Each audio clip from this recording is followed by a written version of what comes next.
అసలు ఆ రోజు ఆ ఇన్సిడెంట్ నిజంగా డిప్రెషన్లో వెళ్ళిపోతుంది కదా. అంటే నాకేమవుతుందంటే అలాంటివి జరిగినప్పుడు బాగా డిస్టర్బ్ అవుతుంది. అది నేనైతే చాలా డిస్టర్బ్ అయ్యా. డిస్టర్బ్ అయ్యి నాకు కరెక్ట్ టైం ఏంటంటే వైరల్ ఫీవర్ కూడా వచ్చింది.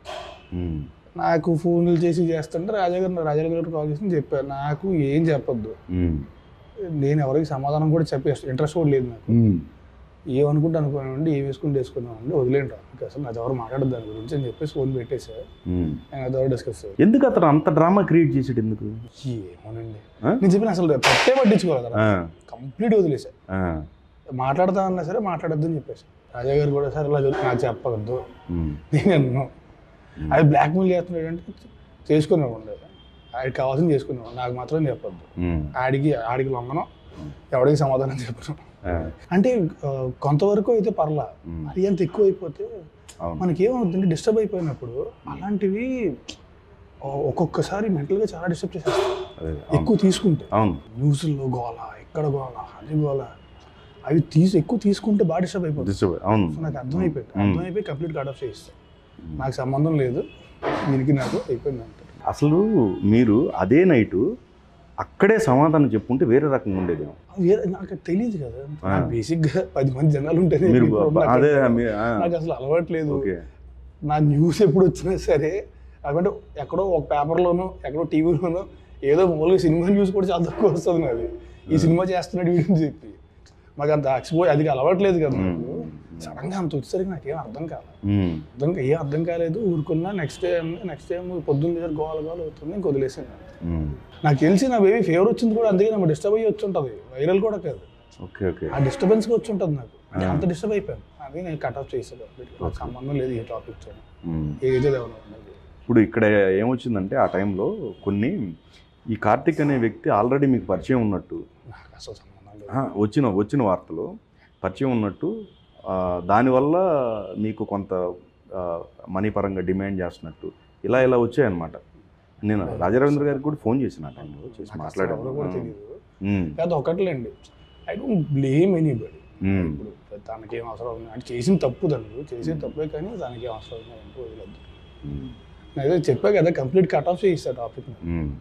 మీరు ఇలా చేశారు, అలా చేశారు, ఇలా జరిగింది, అలా జరిగింది అనుకుంటే మన మైండ్లో డిస్టర్బెన్స్ తప్ప మనం ప్రశాంతంగా అవును. హ్యాపీ పని చేసుకోవాలి. ఫస్ట్ 2 సినిమాలు షూటింగ్లు అవుతున్నాయి, సో కట్ ఆఫ్ చేసేసుకొని మళ్ళీ I just continue to work. First time అనుకుంటా మీకు కెరీర్ మొత్తం చూసుకుంటే ఫస్ట్ టైం ఆ ఇన్సిడెంట్. ఇప్పుడు అందుకే అంత ఇది అయిపోయింది. అదే ఇంకోసారి గుర్తే ఆడే ఉంటారు మీరు కార్ దగ్గర, ఎవరు వస్తారు రెడీ చూసుకుంటారు. అదే కానీ మీకు ఒక అలవాటు ఉంది, అది అంటే ఎంతమంది తెలుసో తెలియదు అన్న తెలీదు.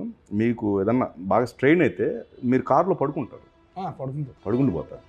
ఆ రోజు మీరు ట్రై చేయలేదు అలా మీకు దూరంగా కాదు, ఎక్కడ కాదు, మా ఫ్రెండ్ పిలిస్తే ఇంటి పక్కనే, ఇంటి చాలా బయటకు వచ్చాను, ఒక్క సెకండ్ లేట్ అయింది, కార్ స్లిప్ అయి చెప్పకనే వెళ్ళిపోయింది అంతే, ఇంటి పక్కనే అది. నేను పడుకుంటున్నా, ఫోన్ చేసి అర్జెంట్గా రా అంటే సరే అని చెప్పి వెళ్ళారా. ఇప్పుడు దిల్ రాజు గారి కాంపౌండ్లో ప్రీవియస్ మీకు ఏవైతే ఎదురయ్యాయో అవన్నీ ఇప్పుడు లేకుండా సక్రమంగా వెళ్తున్నాయి అన్నీ కూడా అంతా. ప్రీవియస్ చిన్న అపార్థాలు లేవండి, కూడా మీకు బయట వినపడడం తప్ప లోపల లేవు. ఆ కాంపౌండ్ లో అంటే బేసిక్గా ఒక్కొక్కసారి అంటే ఒక సినిమా కుదరకపోవడం వల్ల వీటి వల్ల ఏంటంటే బయట న్యూస్లు వచ్చేస్తూ ఉంటాయి, అదే ఉండదు. ఎవరప్పుడు ఆ తర్వాత ముందు ఎప్పుడు కూడా ఆయనతో బాగానే ఉంటుంది. అంటే ఆయన సినిమా ఒకటే ప్రపంచం అండి బేసిక్గా, ఎప్పుడు చూసినా సరే పని సినిమా, మంచి సినిమా చేయాలి, బాగా చేయాలి అన్నట్టు ఉంటుంది తప్ప ఆయన కూడా గ్రజ్జులు పెట్టుకొని ఆయనకి ఉండే ప్రాక్టికాలిటీ కానీ అది కానీ చాలా ఎక్కువ. అసలు సంబంధం ఉండదు, ఈ గొడవలు ఇవి ఎవరితోనే ఉంటాయి, ఎప్పుడూ లేదు కూడా. లవర్ అప్పుడు అంతా చాలా బాగుంది, తర్వాత కూడా చాలా లవర్ తర్వాత నేను ఇప్పుడు తిరుపతిలో మేము అందరం కలిసి వెళ్ళాను తిరుపతి, నేను రాజు గారు హర్షిత్ అందరం కలిసి తిరుపతి వెళ్ళినప్పుడు అక్కడ నేను అనుకొని గుండు కుట్టించుకుంటే మంచి పని చేసావు, గ్యాప్ తీసుకుంటావు కదా, జాగ్రత్తగా చూస్ చేసుకో, ఈలో పెద్ద చుట్టూ ఉంటే చెప్తాను అన్నారు. తర్వాత మళ్ళీ ఇద్దరులో ఉంటాయి. ఇకపోతే మా ఎలక్షన్ ఈసీగా నిలబడ్డారు, అంటే అజయ్ గారు ఉన్నారు అనమాట, ఎలక్షన్ చాలా హడావుడి అవుతుంది, బాగుంటుంది, ఏది అంటే అవునా చూడాలనిపించింది. అసలు ఏంటి అసలు ప్రాసెస్ ఏంటి, నేను ఎవరిని కలవను కదా, నాకు ఇండస్ట్రీలో ఎవరు తెలియదు, ఫ్రెండ్స్ 2-3 ఉంటారు అక్కడ. సరే సరదాగా చూద్దాం అని చెప్పి సార్ నించోడం వేసాడు, వేసి నించుంది సరదాగా నించున్నా. ఆ ఊడ్స్ కౌంటింగ్ ఇప్పుడు కూడా లేని నేను అక్కడ వెళ్ళిపోయి పడుకున్నారు కదా. అదే వినోద్ నాకు బేసిక్ సరదాగా చూద్దాం అనిపించింది. కానీ ఎలా అనిపించింది? Spend very good time with all of them, అందరితో కూడా. కానీ అంటే సినిమా వాళ్ళు ఇలా ఉంటుందా, ఇలా వర్గాలు ఉంటాయా అని ఏమన్నా అనిపించిందా మీకు? ఇంత అంటే వర్గ పోరాటం ఉంటుందా? అది అనిపించింది, బట్ ఐ థింక్ ఎక్కడైనా ఉంటుంది. అంటే మరి అంత సర్ప్రైజింగ్ గా అనిపించలేదు బేసిక్ గా. ఉంటుందని విషయం అర్థమైంది. హెబ్బా పటేల్తో 3 సినిమాలు మీరు మంచి హిట్స్ కదా, 3 బాగానే సక్సెస్ అయినాయి. అందగాడు ఒకటే కొంచెం అదే కొంచెం వాటిని ఓకే పర్లేదు. అట్లా మీకు హిట్ పేరుగా చూసుకోవాలంటే ఇంకెవరు ఉన్నారు? మీ జర్నీ చేసిన ఆ అమ్మాయి ఉన్నట్టుంది, అవిక. మీ ఫస్ట్ సినిమా అవికాకి అప్పటికే ఒక మంచి పేరు ఉంది కదా. మీరేమో అప్పుడు ఫస్ట్ సినిమా మీకు సంబంధించి. సో అవిక మీతో ఇంటరాక్షన్ ఎలా ఉండేది? బాగుండేదా? Very nice person. నాకు బేసిక్గా అవిక షీజ్ లైక్ గురువు అనమాట. నాకు ఏమీ తెలియదు కదా, సో చాలా నేర్చుకున్నా తన నుంచి. ఒకవేళ నేను ఎప్పుడైనా సరే ఏమన్నా నాకు తెలియదు, కెమెరా ఫేవర్ కానీ ఇవన్నీ నాకు తెలియదు. ఐ వాజ్ వెరీ రా కదా, నాకు ఏం తెలియదు. సో తనే చెప్పేది ఫేవర్ అంటే ఇది ఇలా తీసుకోవాలి. ఉయ్యాల జంపాల నాకు బేసిక్గా సినిమా అంతా కూడా ఒక ఫిల్మ్ స్కూల్ అంట. నాకు ఆ సినిమాకి ఏడీ దగ్గర నుంచి అన్నీ చేయిస్తాను. రైటర్గా పనిచేసే ఎడిట్ చేస్తున్నప్పుడు అక్కడ కూడా కూర్చొని, అంటే ఎవరో ఒక డైరెక్షన్ పెట్టినప్పుడు కూర్చోవాలి కదా, కూర్చొని సిట్ అనమాట డబ్బింగ్ దగ్గర కానీ ఇక్కడ కానీ. సో నేను నేర్చుకున్నా సినిమాలో. So almost everyday memorable. కానీ నాకు అన్నిటికంటే ఎక్కువ ఏంటంటే ఫస్ట్ డే షూట్. అప్పటిదాకా షార్ట్ ఫిల్మ్స్ అంటే 3-4 వెళ్ళే వాళ్ళని చిన్న కెమెరా పట్టుకుని తీసుకొచ్చేసేవాళ్ళం. మా ఎగ్జిక్యూటివ్ ప్రొడ్యూసర్ ఉంటారు ప్రసాద్ గారు అని, ఆ రోజు ఆయన తీసుకెళ్తాను లొకేషన్కి. ఫస్ట్ డే కదా, ఇద్దరం కార్లో వెళ్తున్నాం. వెళ్ళి ఇలా ఆగిపోయాడు కార్. ఆయన చూసి మొత్తం క్రేన్లు జనాలు అందరూ ఉన్నారు. సార్ ఎంతమంది జనాలు ఉన్నారు ఏంటి సార్ అన్నాను. షూటింగ్ అంటే అలాగే ఉంటుందిరా, టెన్షన్ పెట్టగలిగిపోతుంది. Okay okay